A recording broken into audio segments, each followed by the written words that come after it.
Hello guys, day 2, and this is the other side, and I am really pleased that I have managed to get this passenger side off, because look at the amount of corrugated stuff around the washer tank. You know, it's nasty, and I need to deal with this because this has not been cleaned in millennia. It is rust free relatively, but there's a lot of rubbish that I can just find in here. This is really an area where you need to concentrate again, you know, the odd surface rust, but I'm going to grind this back and clean it as good as factory. But I'm going to take the opportunity by cleaning the filter inside this, because I'm getting lack of pressure. It could be the pump, but I think it's the filter, and there's not much fluid in there, so I think I'll take that off and clean it. Right, onwards and upwards. A diamond bright lift off, and it will just come straight away. Lovely. I'm going to use my abrasive brush to just take it off, and without dropping it, that would be handy. Oh, look at that. I'll come back when it's all cleaned up. This is just OCD paradise, isn't it?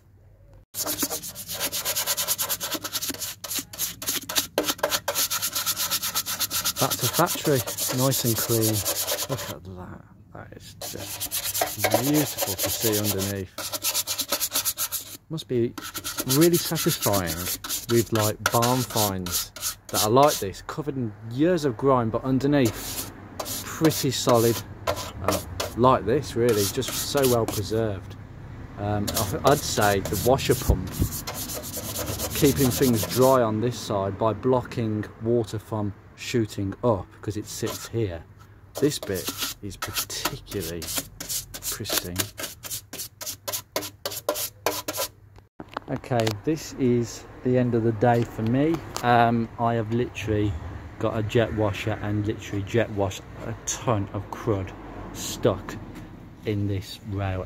Honestly, it's cleaned up so well, but yeah, there was tons coming out of there, and it's all been cleaned up now, back to the point where I'm really happy with that. I haven't put rust converter on yet. I might do that a bit later, but I just need to let it dry. I've literally jet washed the inside of here completely. Got all tidy up these wires and these pipes for the washer bottle. I've got to clean that up, but that's really good. I am well impressed with that and the way it's come up. I've just gone back on a few areas I wasn't happy with, but it is mostly good.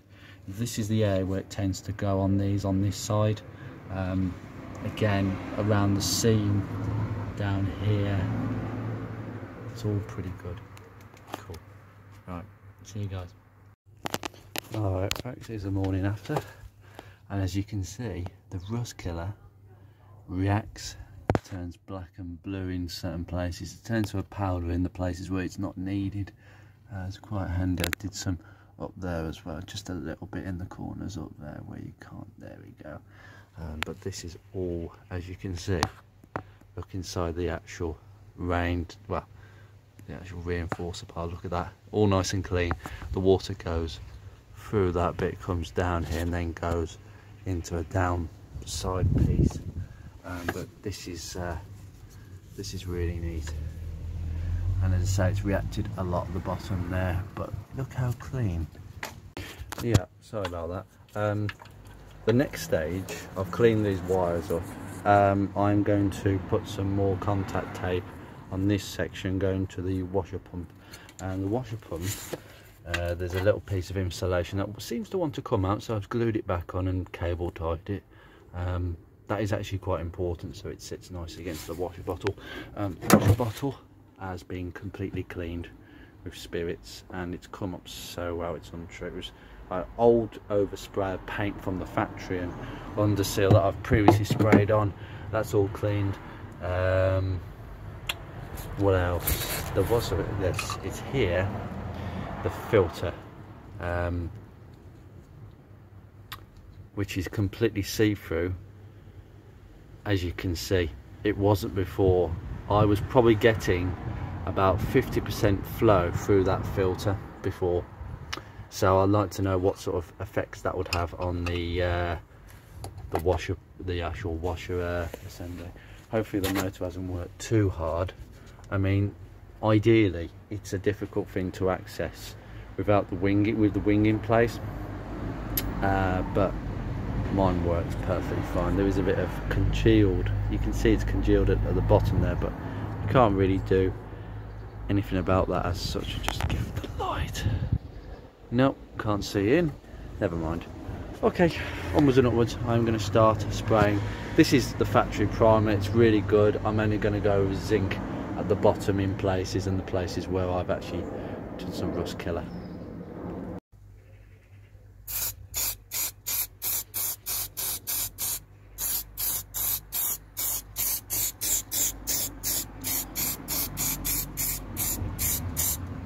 Okay, first things first, we're going to reassemble this stage by stage, and I'll show you how to go through that as best as I possibly can.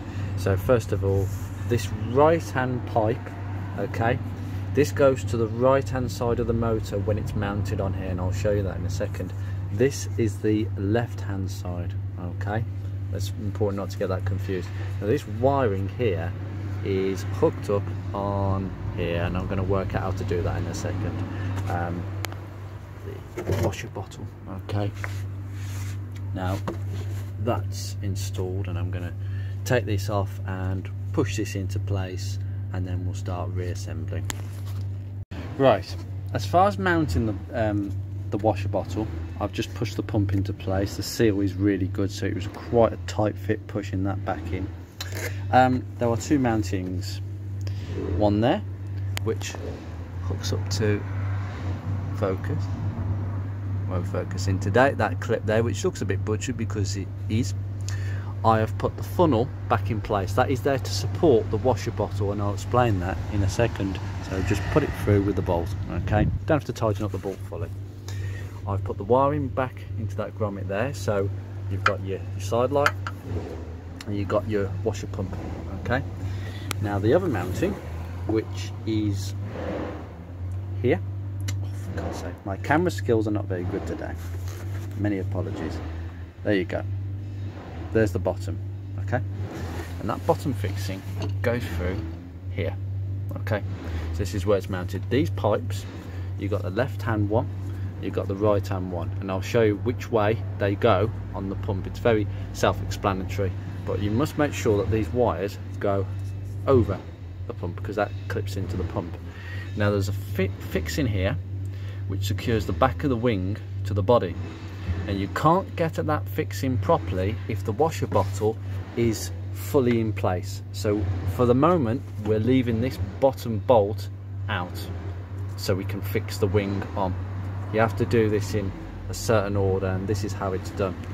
So I'll do that now. I'll try and secure the washer bottle to that, and then I'll put that bolt in, but leave this free.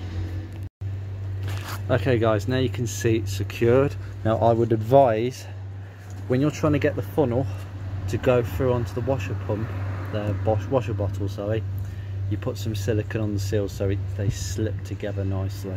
Otherwise it will be difficult, and you do not want to snap this plastic because it can be a bit brittle at the neck. The bolt underneath is slackened in place, okay? Now you can see on this side how it sits. That is how it sits in the wing, okay? Very snug. Now I've loosely put the bottom bolt back in so we can see how it sits. The pump, obviously, that can actually go on in a second. Actually, I'll put it on now. Actually, I'll just pop that over. That is not how you do it, Andrew. Yes, it goes this way. Click. Lovely. Okay, that's very nice indeed. Potentially it should go through there, but I'll have a look at how it's routed in a second. Yeah, and you've got your side light sitting there. Now you can see the problem. You cannot get just about, but you need to move it this way a bit, because there's no way you can get an extension through the, you see what I mean? Now because I've slackened it, I was able to do that. And it's possible with that bolt in place you could do that, but it doesn't really need to be in place because the top is secure. So the next thing will be is actually getting the wing on itself. I will show you how the wires are routed. This wire comes across here and goes to this port on the right. The left one, very simply, goes to the left one. Simple. The right hand one goes through this bracket, across here, past the electrical connector and round to the pump. And the other one goes through this hook. Careful to push it through gently, and then it literally, actually I'll try and run it. Yep, it goes through there to the pump. You get the idea. Okay, as you can see, I fitted the wing very loosely. Popped this light fitting through, and I've taken the bottom bolt out the pump again so I can move it sideways so I can get at that bolt. It's important, I think, to do that bolt up first, secure this, and then you can tighten everything else up. Yes, excuse this wing is rotten. I'm only putting it on temporary. It's going to be changed at some point, but this is where they all go, because this is where the shit lands. But it's all nice and new on the seal, which is fantastic. It looks fantastic. I can't believe how good that's come up. I really can't. It's almost like the dirt has actually preserved the original primer, and everything has adhered pretty well on this side. In fact, I think it's far better than the driver's side. That's typical, isn't it, really, on a UK car? It's always the opposite side to the curb. Sorry, it's always the curb side, sorry. That's tends to fare well sometimes, or arguably some cases not. So next thing I'm going to do is try and secure all the bolts here and at the top, and the ones here, and then clamp that. It should be okay. Easy peasy. Well, I can tell you that was more of a faff than the other side. This bolt proved to be difficult to get to, even with the washer slackened, and I had an issue where the wing is still sitting a little proud of the door. It's a lot better now, and just getting the shut lines done, because there's a bolt up here that I've had to adjust. And these three, as you can see by the marks underneath, the old marks, there has been some movement, but all the shut lines line up a little bit. Kind of wary of this. I know I've had to make a repair to the headlight bracket using a hot staple gun. They always snap there. But on Focus Mark 1s, the headlight always sits a little proud of the bumper. It never quite lines up. I've seen all of them like this. Now I'm kind of happy with how the clips are sitting. Mostly, you can still see that one, but it's mostly, you know, I'm quite happy with that, to be honest with you. The other side isn't sitting as well, but it needs new clips. But yeah, all done. Yes, that's looking decidedly, it's on its last legs, but it's going to be replaced. At least I've done all the bright work and done a few bits over here. Now this is all tidy and clean now, not gunked up by leaves, and that's done as well. All good, all in a day's work. See you soon, guys. Of course, the obligatory, got to test the jets. Oh yeah, that's quite powerful. Apart from, ignore the wiper juddering, because these wiper blades are rubbish. That's powerful. And absolutely no leaks whatsoever. That's fantastic. That's job done for me.